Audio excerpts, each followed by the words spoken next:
சென்னை அண்ணாநகர் கல்லூரியில் மாணவி உயிரிழந்த விவகாரத்தில் மாணவியின் பெற்றோர் பணம் கேட்டு மிரட்டுவதாக கல்லூரி நிர்வாகம் சார்பில் காவல் நிலையத்தில் புகார் அளிக்கப்பட்டுள்ளது. சென்னை அண்ணா நகரில் உள்ள தனியார் கல்லூரியில் சேத்துப்பட்டைச் சேர்ந்த பாரதி என்ற மாணவி படித்து வந்தார். கடந்த மார்ச் 10 மாணவி கல்லூரிக்கு சென்றபோது திடீரென மயங்கி விழுந்த அவர் உயிரிழந்தார்.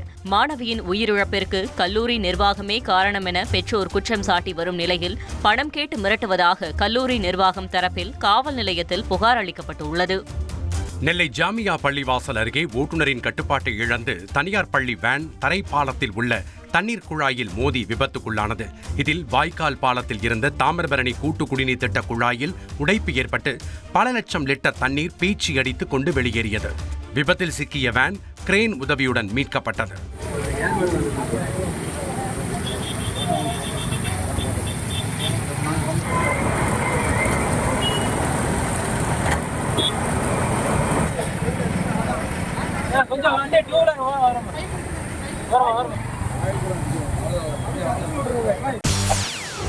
செய்திகளை உடனுக்குடன் தெரிந்து கொள்ள உடனே சப்ஸ்கிரைப் பண்ணுங்க.